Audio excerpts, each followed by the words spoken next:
Welcome back, everyone. This is Mr. Tanner, and I just want to make sure that you were able to find all of the answers about our moon notes from that crash course video. So if you missed anything, this video is going to be here to help fill in any gaps and hopefully help clarify a few things about phases of the moon as well. So starting out, right, the moon is basically a giant ball of rock hanging in the sky. And obviously it's not hanging, it is attracted to Earth by Earth's gravity. So the moon is constantly orbiting the Earth about every 28 days, and it's being held in place by the gravity from the Earth. But because the moon is a ball in space, half of it is always illuminated. And to help explain that, let's take a look at this little hand drawing over here to the right. Obviously, I'm not an artist, but hopefully we can get the point across. When we have the sun and the moon in the sky, the sun shines out in every single direction all the time. So it's illuminating in 360 degrees every way around it. So there's always some sun rays that are hitting some of the moon. And in this case, when we look at the sun, this ray here is going to be striking the moon, and it will cause this side to be lit and the side over on the right to be dark. So half of the moon is always lit. The reason we don't always see half of the moon as being lit is because we might not be in the same spot. So if the Earth, for example, were here, obviously this isn't to scale, right? If the Earth was here and I'm standing on this Earth, I'm only going to see the lit side of the moon, and it will be a full moon. All I will see is light. If instead the Earth is here and I'm standing, all I will see is the dark side of the moon. And then as the moon orbits the Earth, we will see different ratios of that lit side to the dark side. But the moon itself, half of it is always lit, half of it is always dark. So the half of the moon that is facing the sun is the day side, and the half facing away from the sun is the night side. So we would have the day side and the night side. And then the line here in the middle that separates the day from the light side is known as the terminator. So the terminator is the line that separates the bright side from the dark side of the moon. And then there's different terms that describe what we're seeing. So when we're on Earth and we're seeing more and more of the lit side, so the bright side of the moon is getting bigger every day, that is waxing. So waxing means that the moon is getting bigger each day. Waning means that the light side of the moon is getting smaller every day. So when the moon starts out as a crescent and then it keeps getting brighter and brighter until we see the full moon, that is waxing.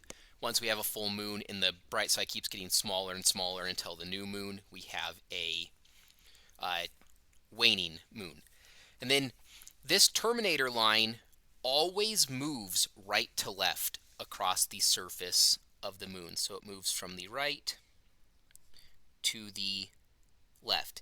And it doesn't matter if the dark side is growing or if the light side is growing, the terminator always moves right to left. And then also pay attention to this hint down here.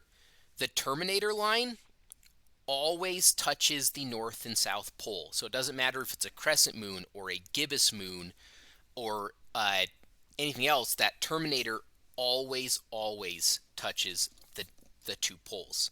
So when we look at a new moon, all we see is the dark side.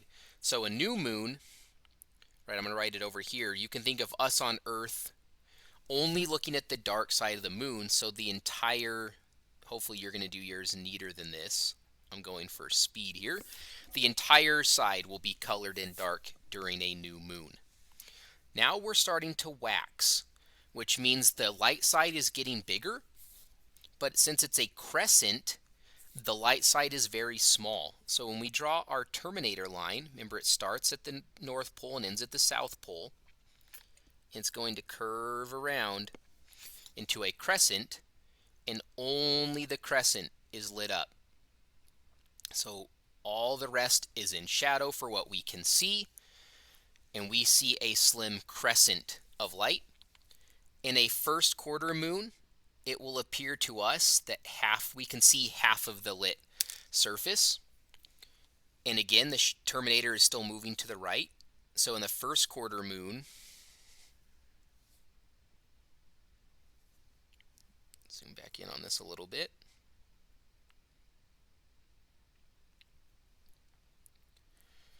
In the first quarter moon, the right side of the moon is lit and the left side of the moon is in shadow. Waxing gibbous, remember that Terminator is still starting at the North Pole and ending at the South. It's going to curl this way now, and it's still the left-hand side in shadow. So gibbous means that more than half of the moon that we see is lit. So crescent is less than half, gibbous is more than half of the moon we see is lit. In a full moon, the entire moon is bright, right? For a full moon, we are like looking here at the bright side, the day side of the moon. Now we're going to have to draw Terminator again. And just like before, it's going to move from right to left. So a waning gibbous means the majority of the moon is lit, but waning means it's getting smaller. Now the night side, the shadow side of the moon, appears to be on the right. In a third quarter moon, that shadow is growing. The light is waning. And then in a waning crescent,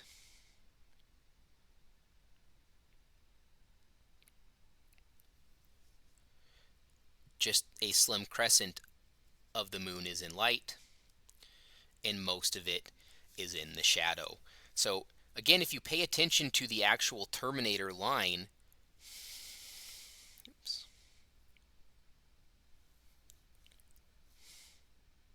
if we look at that Terminator line, it starts over here, moves to the right again. So that's when I say the Terminator always moves right to left. So it goes here, moves further left, moves even further left again. It starts on the right, moves further left again. So the Terminator moves from the right to the left for both phases of the moon. Hopefully this helps you fill out the notes, and then you'll watch another video kind of clarifying how the moon goes around the Earth and how that impacts phases of the moon as well. But as always, thanks for watching.